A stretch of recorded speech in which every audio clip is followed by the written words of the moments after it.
युवा जोड़ा जीवन का अनुभव करने के लिए पहाड़ों पर गया था और कुत्ता इसे बर्दाश्त नहीं कर सका और बिना कुछ कहे पहाड़ से नीचे भाग गया। पति उठा और उसका पीछा किया, लेकिन कुछ मिनट बाद डरकर वापस भाग गया और बोला, जल्दी भागो बूढ़ी औरत। महिला डर गई और बंदूक से लैस एक आदमी ने उस पर गोली चला दी। महिला तुरंत पलटी और पहाड़ से कूदकर भाग गई। हालांकि वह कुछ बार लुढ़की, लेकिन सौभाग्य से वह सुरक्षित बच गई। आदमी ने उसे बहुत देर तक देखा और नीचे कूदने की हिम्मत नहीं की। इस समय उसके दो साथी आ गए। पता चला कि उन्होंने पति को अभी जंगल में कुत्ते की तलाश करते देखा था और उसे चुप कराने के लिए उसे मार डाला। अन्ना ने भागने के लिए एक दिशा की तलाश की, लेकिन उसने अपने आदमी को एक पंक्ति में देखा। उसने खुद को ढकने के लिए कुछ सूखे फूलों का इस्तेमाल किया और घास के एक टुकड़े के नीचे छिप गई। इस समय आदमी कदम दर कदम आ रहा था। अन्ना ने सांस लेने की हिम्मत नहीं की। सौभाग्य से जब वह आदमी उसे देख नहीं सका और चला गया, तो अन्ना भागती रही। जैसे जैसे आसमान धीरे धीरे काला होता गया, अन्ना अपने थके हुए शरीर को घसीटते हुए एक पहाड़ में छिप गई। उसने मदद के लिए अपना मोबाइल फोन निकाला, लेकिन पाया कि कोई सिग्नल नहीं था और फोन की बैटरी कम थी। हताश होकर वह केवल चिल्ला सकती थी। रात बहुत ठंडी थी। उसने गर्म रहने के लिए एक छोटी सी आग जलाई और उस पर एक हाथ का निशान पाया। ऐसा लग रहा था कि यह जगह भी सुरक्षित नहीं थी।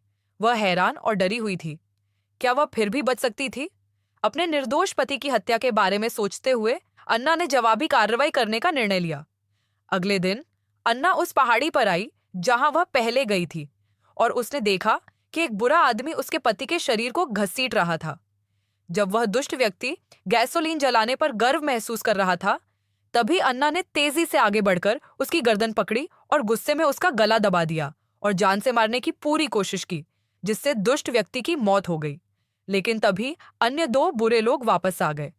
महिला ने एक बुरे आदमी को मारने की पूरी कोशिश की। सौभाग्य से महिला ने मकसद सुना, पीछा किया। अन्ना बिना कुछ कहे बहुत देर तक भागती रही।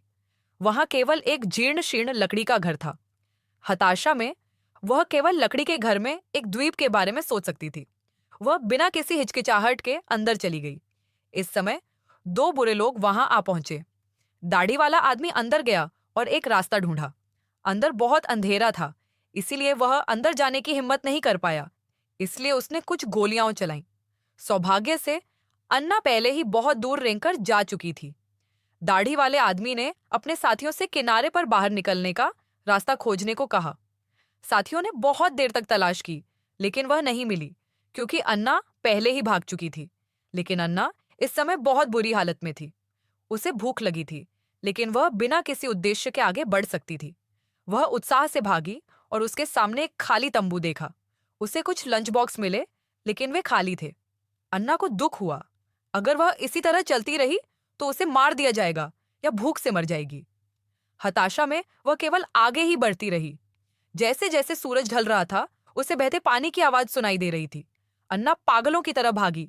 जैसा कि उम्मीद थी, हमेशा कोई ना कोई रास्ता होता ही है। वह इतना दर्द में थी कि उसने देखा ही नहीं कि एक जोड़ी बड़े पैर उसकी ओर आ रहे हैं।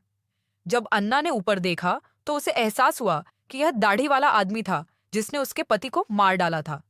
यहाँ कोई छिपने की जगह नहीं थी। यह स्पष्ट था कि उसके पास भागने का कोई रास्ता नहीं था। दाढ़ी वाला आदमी अपनी पिस्तौल में गोलियां भरते हुए अन्ना से बात कर रहा था, लेकिन एक गोली जंग लगी हुई थी। उसने बंदूक उठाई और अन्ना पर गोली चला दी, लेकिन पिस्तौल फट गई और दाढ़ी वाला आदमी मर गया। पानी में डूबी महिला अपने पति के साथ मौज मस्ती के लिए बाहर गई थी, लेकिन उसने कहा कि उसने अपने पति को अपनी आंखों से देखा था। उसका बदमाशों द्वारा पूरे रास्ते पीछा किया गया और आखिरकार उसे अपनी कार मिल गई। वह खुशी खुशी कार में चढ़ गई, लेकिन कार स्टार्ट नहीं हुई। बदमाशों ने इग्निशन की आवाज सुनी और अपनी बंदूकें उठाईं और अन्ना की ओर चले गए। आसपास की खाली जगह में छिपने की कोई जगह नहीं थी, इसीलिए वे कार को केवल अस्थायी रूप से कवर के रूप में इस्तेमाल कर सकते थे। इस समय वह आदमी धीरे धीरे अन्ना के पास आ रहा था और चाबी निकाल ली। वह जल्दी से कार में छिप गई और पाया कि अन्ना गायब है। उसने कार का दरवाजा खोला और जांच करने के लिए अंदर गया, लेकिन किनारे पर छिपी अन्ना ने उसे पकड़ लिया। हालांकि उसके पास बंदूक थी, लेकिन उसने बुरे आदमी को नहीं मारा। इसके बजाय उसने उसे जबरदस्ती कार में बैठाया और अंदर बंद कर दिया।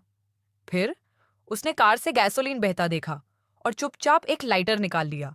अन्ना भागने के लिए सड़क पर चलती रही, लेकिन वह लंबे समय तक मानसिक रूप से तनाव में रही और अपनी ऊर्जा को फिर से भरने के लिए भोजन के बिना वह अंततः शारीरिक शक्ति की कमी के कारण बेहोश हो गई। सौभाग्य से वह 2 पर्वत कब्रिस्तान प्रबंधकों द्वारा पाई गई थी। उन्होंने अन्ना को कुछ खाना दिया, फिर उसे कार में ले गए और उसे अस्पताल भेजने की तैयारी की। लेकिन कार पहाड़ से बाहर नहीं जा रही थी। व्यवस्थापक ने असमंजस में अपने सहकर्मी से पूछा, लेकिन सहकर्मी ने उसे गोली मार दी। यह पता चला कि वह आदमी और दाढ़ी वाला आदमी एक ही समूह में थे। आदमी ने अन्ना को दाढ़ी वाले आदमी से मिलने के लिए घसीटा। जैसे ही उसने अन्ना को नीचे खींचा, अन्ना ड्राइवर की सीट से कूद गई और गाड़ी चलाकर भाग गई। यह देखकर दाढ़ी वाले आदमी ने तुरंत उसका पीछा किया। अन्ना पहाड़ी सड़क से परिचित नहीं थी और सड़क के नीचे एक चट्टान से टकरा गई। वह केवल कार से बच सकती थी, लेकिन दाढ़ी वाले आदमी ने उसे पकड़ लिया और उसे जमीन पर दबा दिया। उस महत्वपूर्ण क्षण में अन्ना ने एक पत्थर टटोला और उसके सिर पर जोरदार वार किया। फिर दाढ़ी वाले आदमी का हाथ छीन लिया और उसे मारने की कोशिश की। कई दिनों के डर के बाद उसने आखिरकार अपने पति का बदला ले लिया।